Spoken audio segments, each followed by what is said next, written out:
लोग भी अक्सर ये बात पूछते हैं और एक क्वेश्चन ये भी है कि क्या हमें अपनी कॉलिंग में काम करना चाहिए? कई बार क्या होता है कि कई बार हमारी कॉलिंग हमें पता नहीं होती, तो हम कहीं पे भी फिट होने की कोशिश करते हैं कि चलो अगर हम ये नहीं कर सकते, चलो गीत निकाल लेते हैं, चलो ये नहीं कर सकते, तो ये कर लेते हैं। तो एग्ज़ैक्टली क्या है? क्या हमें अपनी कॉलिंग खुदा से माँगनी चाहिए या फिर हमारी कॉलिंग में हमारी ब्लेसिंग है? तो आप हमें ये बताएँ कि क्या हमें अपनी कॉलिंग में काम करना चाहिए या हमारा जो मन करता है हमें वो करना चाहिए? जी, ये जो जी, क्वेश्चन आपने पूछा ये बड़ा ही इम्पोर्टेंट क्वेश्चन है। और जी, जी, मैं प्रे करता हूँ कि जितने लोग भी इसको सुन रहे हैं ध्यान से सुने, बड़ा जी, इम्पोर्टेंट है। जी, कई बार हम कॉपी करने की कोशिश करते हैं। जी, मैंने भी कोशिश किया, मैं भी उसमें शामिल हूँ। जब मैंने बेनी हिन को देखा, मैंने कहा मुझे बेनी हिन जैसा बनना है, हुँ, और मैं उस टाइप की मिनिस्ट्री में भी गया। हुँ, लेकिन अंदर से कुछ लगता था कि नहीं, कुछ और है। मैंने जो सेवकाई था वर्शिप के साथ शुरू किया। मैं एक चर्च में वर्शिप लीडर था।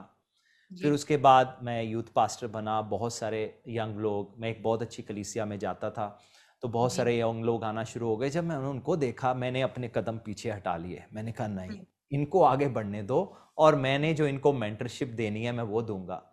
हुँ, ऑफ कोर्स हमें अपनी कॉलिंग के मुताबिक चलना चाहिए, लेकिन कई बार कॉलिंग की सर्च में टाइम लगता है। हुँ, कुछ हुँ, समय के बाद मुझे क्लैरिटी मिलना शुरू हुआ, ये प्रभु ने इस काम के लिए मुझे बुलाया है। तो अब मैं बहुत फोकस्ड हूं। मैं हर चीज नहीं करता, और मैं हर मीटिंग में भी नहीं जाता, और हर जगह भी नहीं जाता, क्योंकि मुझे पता है अगर मुझे कोई इनवाइट कर रहा है तो मैं नहीं जाऊंगा, कोई और आ जाएगा। तो अक्सर हुँ, मैं पूछता हूं ये कैसी मीटिंग है, क्योंकि मुझे हुँ, पता है मेरी कॉल क्या है, और मुझे उस दायरे में काम करना है। क्योंकि एक दिन जब मुझे परमेश्वर के सामने खड़े होना है, प्रभु ने कहना है तूने वो किया जो मैंने तुझे कहा, या वो किया जो तेरा दिल किया। तो हाँ, ये आपने सही बड़ा अच्छा क्वेश्चन पूछा है, कि बड़ा इंपॉर्टेंट है हम अपनी बुलाहट को हुँ, समझने। हुँ, तो हमें प्रभु से क्लैरिटी मांगना है, प्रभु आपने मुझे एज अ वर्शिपर बुलाया है, आपने मुझे as a preacher. So worshipper हर कोई होना चाहिए, ऑफ कोर्स। हर कोई व्यक्ति जो चर्च में भी बैठा हुआ है, जो क्वायर में हो या ना हो, या गेट कीपर हो, हम सबको वर्शिपर बनना है। लेकिन जी, हाँ, अगर हम वर्शिप लीडिंग की बात करें, किसी को लगता है मुझे प्रभु बुला रहे हैं जगह जगह जाकर मुझे हुँ, वर्शिप करनी है, मुझे क्या हुँ, करना है, वर्शिप करना है। और जब मैंने वर्शिप करनी है, स्टेज पर जाके लोग खुद ब खुद जुड़ जाने हैं, है हुँ, ना। हुँ, वर्शिपर का मकसद ये होना चाहिए, उसको जोर लगाने की जरूरत नहीं है। हुँ, लेकिन वो जब जुड़ जाएगा, लोग भी जो जुड़ने वाले हैं जुड़ जाएंगे, जो वहां प्रभु से कनेक्ट होने वाले हैं वो वहां पर उस कनेक्ट हो जाएंगे। तो ये बड़ा इंपॉर्टेंट है। अगर प्रभु ने हमें जिस चीज के लिए बुलाया है हम वो करें। हम देखते हैं हमारे पंजाब में, हमारे इंडिया में बहुत सारी मिनिस्ट्रीज हैं। कई बार लोग सोचते हैं ओ शायद मुझे इस तरीके से मिनिस्ट्री करनी है तो शायद मिनिस्ट्री बढ़ जाएगी, या मुझे इस तरीके से मिनिस्ट्री करनी है, क्योंकि ये मेरा चैलेंज भी रहा है। हुँ, लेकिन एंड ऑफ द डे मैं एक ऐसी जगह में आया जो रेस्ट की जगह थी, और मैं हुँ, जानता था परमेश्वर ने मुझे क्या कॉल दिया है, और मुझे परमेश्वर के लिए क्या काम करना है। जी, तो हम किसी को देखो देखी कुछ ना करें, प्रभु से पूछे। क्योंकि अगर उस चीज में परमेश्वर, जैसे आपने भी कहा प्रभु साथ होना चाहिए ना, तो हुँ, अगर उस चीज में परमेश्वर हमारे साथ नहीं है तो कोई फायदा नहीं होगा। मालूम है इजरायली लोग कुछ लड़ाइयां लड़ने गए, जबकि प्रभु ने कहा था मैं तुझे बचाऊंगा, तुम लोग जहां भी जाओगे मैं तुम्हारे साथ हूं। हुँ, कुछ लड़ाइयां लड़ने गए, प्रभु उनके साथ नहीं थे। पता क्या हुँ, हुआ, वो हार गए और हुँ, वापस आए। और फिर प्रभु से पूछा जाए लड़ाई लड़ने, और दूसरी बार फिर गए, हुँ, और फिर वो लड़ाई हार गए। फिर वो वापस आकर बहुत रोए, प्रभु क्या है। और बाइबल में लिखा फिर उन्होंने सैक्रिफाइस चढ़ाया। हुँ, हुँ, जब उन्होंने बलिदान चढ़ाया तब उनको स्ट्रेटेजी मिल गई। यानी कि अगर हम प्रभु की मर्जी में चल रहे हैं तो हुँ, प्रभु हमारे साथ है। और अगर एक व्यक्ति कहे नहीं, मैंने मैंने कहा जाना है, प्रभु ने कहा निनवे जा, मैं तर्शीश में जाऊंगा, जी, तो वो क्या होगा, उस समय वो व्यक्ति एहसास नहीं करेगा, लेकिन एंड में डूबने वाला काम हो जाएगा। हमें समझना होगा जब हम एक वर्शिपर हैं या हम एक प्रीचर हैं या लोगों को प्रीचिंग या वर्शिप में लीड करते हैं, उसके लिए इनॉइंटिंग और प्रभु का साथ होना इंपॉर्टेंट है। हमारी बुलाहट है, हमने अपने आप को प्रिपेयर किया, हम तैयारी के साथ आए, हम प्रभु से लव करते हैं, हमने प्रभु की आवाज को सुना है।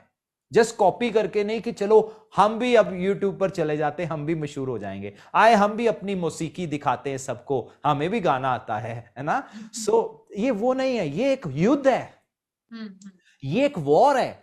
जब योना अपनी मर्जी करने लग गया, वो डूबना शुरू हो गया। तो जब प्रभु हमें कुछ करने को कह रहे हैं ना, 100% गारंटी है परमेश्वर उस काम में हमें प्रोटेक्ट भी करेंगे, हमें डूबने नहीं देंगे। तो बहुत इंपॉर्टेंट है हम सब लोग अपनी कॉल को समझे, जाने और फिर हम आगे बढ़े।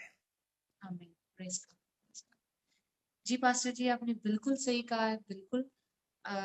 अक्सर जब हम यहाँ पे कई बार मीटिंग्स करने जाते हैं, कई बार मैं भी मीटिंग्स करने के लिए जाती हूँ, तो लोग बुलाते हैं तो काफी लोग वहां पे इकट्ठा होते हैं आराधना के लिए। तो बहुत लोग जाती हूँ, बहुत सारे लोग अपना प्रेम दिखाते हैं क्योंकि वो मसीह में है। जब वो गीत सुनते आशीष को पाते हैं, तो कई बार जब क्या होता है कि जब लाइव मीटिंग पे मुझे वो वर्शिप करने के लिए बुलाते हैं, तो कई बार लोगों का एक्सपेक्टेशंस कुछ और होता है। कई बार आत्मा ऐसे मुझे कह रहा होता है कि स्लो वर्शिप करनी है, किसी स्लो गीत पे तुम वर्शिप करो। तो कई बार आगे से एक्सपेक्टेशंस ऐसी होती हैं कि कुछ ऐसा गीत गाओ जिसपे हम थोड़ा सा मतलब थोड़ा झूम कर नाच सके। तो अक्सर मैं लोगों को बताती हूँ कि जो आराधना है वो सिर्फ गीतों के ऊपर डिपेंड नहीं है कि अगर मैं फास्ट गीत गाऊंगी तो आप आत्मा से भरेंगे, या मैं स्लो गीत गाऊंगी तो आप आत्मा से नहीं भरेंगे। तो वो चीज आप बताएं कि मतलब हमें गीतों की बीट को देख के आराधना नहीं करनी है, हमें गीतों के शब्दों को देख के आराधना करनी है। आप बताएं कि कैसे मतलब हमें वो उस चीज को महसूस करना है, कैसे हमें गीतों में से परमेश्वर के वचन को ढूंढना है और उस पर मनन करके हमें आराधना करनी देखिए, मैं आपका चैलेंज समझ सकता हूँ, है। जी। खासकर हमारे पंजाब में। मैं बहुत स्टेट्स में इंडिया की गया हूँ जी। और अलग अलग जगह, कहीं मैं 1 महीना रहा, कभी 2 महीने रहा। लेकिन जो हमारे पंजाब का जो वर्शिप कल्चर है, बहुत सारी जगहों में कुछ अलग सा है। जहाँ आपने बताया लोग एक्सपेक्ट करते हैं ये गीत गाओ, यहाँ तक कि कई लोग आराधना को समझते नहीं है, आराधना क्या है।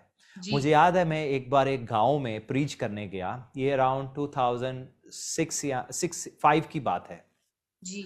और वहां पर एक कन्वेंशन चल रही थी, तो बहुत सारे लोगों ने गीत गाए, बहुत सारे यानी कि बहुत सारे। और उसके बाद उन्होंने कहा अब वर्शिप का टाइम है। तो मैंने सोचा पहले क्या चल रहा था, तो चलो एनीवे वो वर्शिप करने के लिए आए और वर्शिप में सॉन्ग गाया पास्टरों के ऊपर, पास्टर बड़े महान, पास्टर बड़े कमाल, और फिर कहा आपकी प्रीचिंग का टाइम हो गया। तो मैं देखता हूं बहुत सारे लोग वर्शिप समझते नहीं है क्या है। तो बड़ा इंपॉर्टेंट है, जो वर्शिप लीडर है, जो प्रभु का आत्मा उसको अगुवाई करता है, उसको वो करने देना चाहिए, क्योंकि वो होली स्पिरिट को सेंस कर रहा है और उस सेंस के मुताबिक वो आगे बढ़ रहा है, क्योंकि परमेश्वर अपने लोगों को ब्लेस करना चाहते हैं। मकसद एक ट्रू वर्शिप लीडर का यही होता है कि प्रभु जो मुझे अगुवाई कर रहे हैं, हाँ हम किसी ग्रुप में बैठे हैं, आपस में बातचीत कर रहे हैं, चलो वो गीत गाते हैं, वो एक अलग स्टोरी है। लेकिन जब हम एक मीटिंग में हैं, ऑफ कोर्स कई बार चर्च लीडर्स भी एक्सपेक्ट करते हैं गा दो। आई थिंक कई जगह फाइन है, लेकिन कई जगह बहुत इंपॉर्टेंट है कि वर्शिप लीडर को जैसे आत्मा चला रहा है वो चलने देना चाहिए। दूसरा ये है, बहुत सारे लोग सिर्फ नाचना चाहते हैं, उनका कोई कनेक्शन नहीं है परमेश्वर के साथ। और मैंने खुद कई मीटिंग्स में जाकर, जब मैं शुरुआती दिनों में मैं पंजाब के बहुत गांवों में मीटिंग किया, लेकिन 2007 के बाद मैं दूसरे इलाकों में या दूसरे देशों में ज़्यादा बिजी हो गया। पंजाब में फिर मैंने इतना ज़्यादा सेवकाई नहीं किया, लेकिन उन दिनों में मैंने बहुत सारी चीज़ों को एक्सपीरियंस किया। कई बार जब गीत चल रहा है, खूब नाच गा रहे हैं और तालियां भी कमाल की है ना, बहुत तेज ताली बजा रहे हैं, बहुत अच्छा है, आपको लगता है बेदारी आ गई। लेकिन उसके बाद जब वचन की बारी आनी तो आधे लोग उठ के चले गए। मुझे याद है आपने एक स्टोरी भी सुनाई थी सिस्टर, है जी। ना। जी। तो जी। डेफिनेटली। थोड़ी सी बता दो वो क्या थी। मुझे लगता है जी। कि जी। एक्चुअली एक जगह पे मैं मीटिंग के लिए गई तो काफी ठंड थी वहां पे, पास ही एक्चुअली रात का ही टाइम था। तो उन्होंने मेरे को मैंने वर्शिप कर ली और उन्होंने बोला कि आप ना वो गीत गाओ तेरा रब। तो वो मैं अक्सर बाद में ही गाती थी। मुझे पता था कि इस गीत पे लोगों ने काफ़ी मतलब एन्जॉय करके प्रभु को आराधना करनी है। तो वो गीत मैं लास्ट में इसलिए गाती थी कि कहीं लोग भाग ना जाएँ। तो लोगों ने ऐसे बोला कि आप सिस्टर वो गीत गाओ, तो मैंने वो लास्ट में वो जो तीलियां लड़ाइयाँ वो वाला गीत गाया, वो तब काफ़ी फ़ेमस था गीत तो। तो जब मैंने वो वाला गीत गाया तो गाने के तुरंत बाद ही लाइट चली गई और जब जैसे ही लाइट गई तो काफ़ी लोग पंडाल में बैठे थे और जैसे ही लाइट गई क्योंकि प्रीचिंग का टाइम था तब पास्टर जी ने प्रीच करना था, वहाँ पे सिर्फ 4-5 लोग बैठे जब लाइट आई। तो हमने कहा कि लोग कहाँ गए? तो लोगों ने क्या किया सिर्फ वो गीत जो सुना और सुनने के बाद में वो चले गए। जब मेन टाइम था खुदा के वचन को लेने का तो वो उन्होंने स्किप कर दिया। वो वचन को महत्व नहीं दिया। तो ये एक्चुअली मेरे साथ हुआ था वहाँ पे। जी जी, मुझे मालूम है वो लोग कहाँ गए थे। मुझे जी, लगता है वो जी। शैतान से खुद लड़ने चले गए थे। जी, जी, सो बिल्कुल। उनको लगा कि हमें वचन की जरूरत नहीं है, अब हम जीत जाएंगे। जी, सो जी। सो सच में कई बार लोग कनेक्टेड नहीं होते, उनका परमेश्वर के साथ रिश्ता नहीं होता, जी। इसीलिए वो प्रभु के वचन को अपनी जिंदगी में ले नहीं पाते, समझ जी। नहीं पाते। वही मैं कह रहा हूँ, जब मैंने शुरू में पंजाब में कई जगहों में सेवकाई किया, कई जगह बहुत अच्छा था, बहुत अच्छा था। जब जी। मैंने देखा अक्सर एक ऑर्गेनाइज चर्च होती थी और एक अच्छे पास्टर जिनके अंदर भूख थी और हुँ। उन्होंने कलीसिया को तैयार करके रखा था कि हमें कुछ करना है। तो मैंने देखा वहां बहुत फर्क होता था। और जी। कुछ लोग जो जस्ट कुछ भी ऑर्गेनाइज करके बुला रहे थे, मैंने देखा उन मीटिंग्स में बहुत फर्क होता था। क्योंकि कई जी। बार अक्सर वो लोग में भी हो सकता है नाम के बारे में बुला रहे हो, क्योंकि लोगों को उस समय मेरी टेस्टिमनी पता हुँ। लगना शुरू हो गई, कैसे मैं विदेश से लौट के आया हूं, कई कारण थे। लेकिन बुला लेते थे, लेकिन मैंने देखा सच में कई जगह में बहुत स्ट्रगल था, क्योंकि वहां पर एक ग्राउंड प्रिपेयर्ड नहीं होती। तो मैं ये समझता हूं, जब भी कोई एक वर्शिप लीडर को बुलाता है, ग्राउंड जरूर प्रिपेयर होनी चाहिए पहले, कि हमने कुछ हासिल करना है।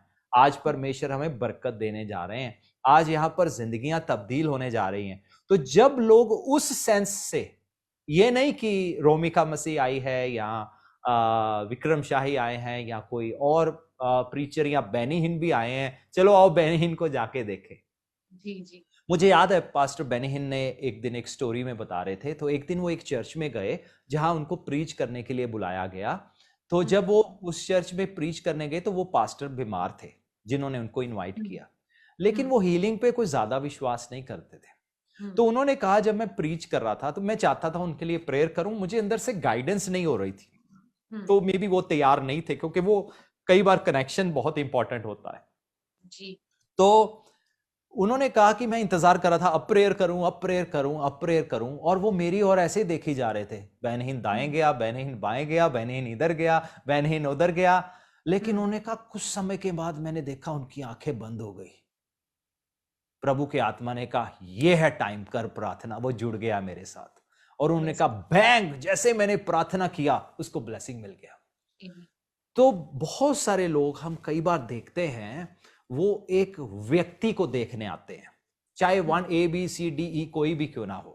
हुँ। मैंने खुद बेनिहिन की बहुत सारी मीटिंग्स मैंने अटेंड की। मैंने देखा वहां कई लोग आते थे सिर्फ देखने के लिए, ओ वो रहा बेनिहिन, वो देखो उसकी बीवी बैठी हुई है। जी। मैंने कई लोगों को देखा।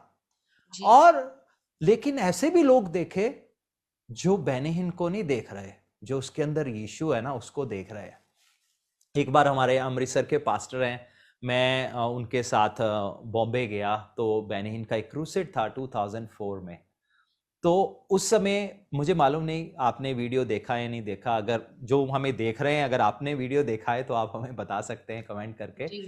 तो जी। बेनिहिन जब वहां पर वर्शिप कर रहे थे, हुँ। तो उसके बाद कुछ पुलिस ऑफिशियल्स को आगे बुलाया और वहां जी, पर जी, जी। कमिश्नर भी थे, हुँ। और आकर बेनिहिन को सलूट किया। हुँ। मैंने कहा, वाह, कमाल है हुँ। यार, क्या हुँ। बेनिहिन की शान है। वो पास्टर साहब हुँ। मुझे पता क्या बोले, हुँ। यीशु मसीह को सलूट मार रहे हैं। मैंने कहा, प्रेज़ बात तो सही है ना। सलूट बंदे को नहीं बज रहा, जो उसके अंदर यीशु मसीह है ना उसको उसको सलूट बज रहा है। तो आमीन। जब हम एहसास कर लेते हैं ना, ये मेरे बारे में नहीं है, ये हुँ। प्रीचिंग, ये वर्शिप, ये मिनिस्ट्री, मेरा नाम, मेरा शान, लोगों का मुझे जानना, ये मेरे बारे में नहीं है। मुझे लोगों की नजरों में आइडल नहीं बनना। मालूम है आज सिस्टर दुनिया में बहुत सारे लोग हैं, कई अफ्रीकी देशों में और हमारे इंडिया में भी, कई बार हम एक व्यक्ति को एक आइडल बना लेते हैं। सॉरी मैं थोड़ा सा क्वेश्चन से डिविएट हो रहा हूं, लेकिन मुझे एक वर्स मेरे दिमाग में आ रही है जिसको मैं पढ़ना चाहता हूं। और यहाँ पर ना पौलुस कहता है, कई लोग कहते हैं कुरिन्थियन में है, कुछ लोग कहते हैं मैं पॉल से हूं, कुछ लोग कहते हैं मैं अपोलोस से हूं, है ना। तो हम देखते हैं कि उस समय में भी, पॉल के टाइम में भी बहुत सारे लोग जो थे वो मनुष्य के पीछे चलना शुरू हो गए थे जी। फिर पॉल कहता है शुक्र है मैंने इन लोगों को छोड़कर और किसी को बपतिस्मा नहीं दिया। तो जब लोग इंसान के पीछे चलते हैं ना, इंसान को देखकर अरे इसके साथ चलना है ना, इसकी प्रीचिंग अच्छी है या इसकी सिंगिंग अच्छी है या दुनिया उसको जानती है। रिसेंटली मैं कुछ लोगों के साथ था, तो वो बस बात चल रही थी, बहुत अच्छे लोग हैं, तो वो बात चल रही थी हम इसको भी बुलाएंगे, उसको भी बुलाएंगे, उसको भी बुलाएंगे।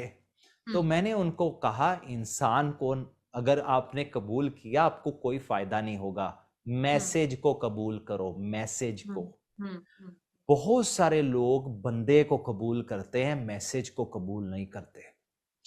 पॉल के टाइम में भी यही दिक्कत थी, लोग बंदे को कबूल कर रहे थे, मैं यहां से हूं, मैं इस चर्च बैकग्राउंड से हूं, मैं इस कलीसिया से हूं। तो एक बार मुझे याद है मैं दुबई में एक भाई से मिला और वो प्रभु में आए थे कुछ साल पहले उससे। तो मैंने उनसे पूछा आप कौन से चर्च से हो, आपकी चर्च बैकग्राउंड क्या है। तो उन्होंने एक बड़े चर्च का नाम लिया।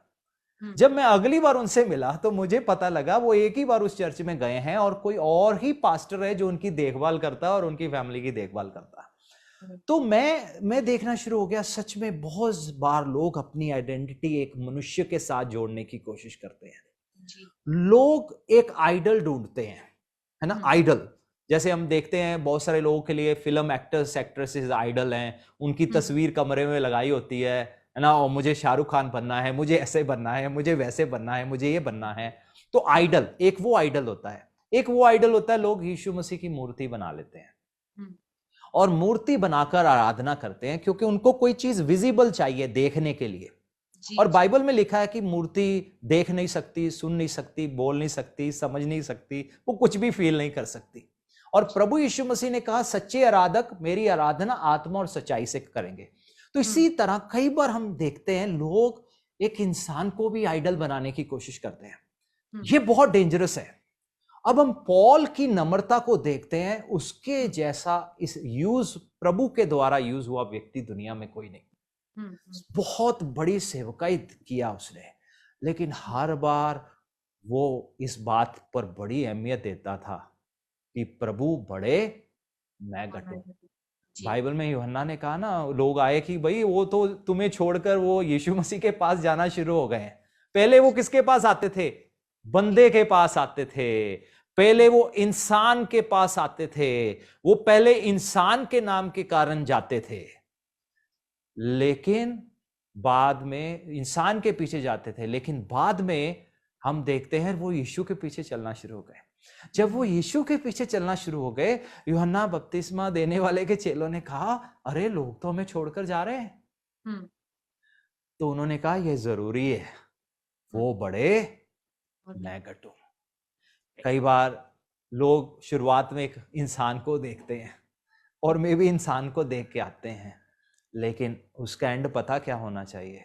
लोग हमारे पीछे नहीं, हमारी प्रीचिंग के कारण नहीं, हमारी वर्शिप के कारण नहीं, हमारे नाम के कारण नहीं, हमारी मिनिस्ट्री के कारण नहीं, हमारे बड़े नाम के कारण नहीं, लेकिन यीशु मसीह के पीछे आ रहे हैं क्योंकि उनको मालूम है यीशु यहाँ है।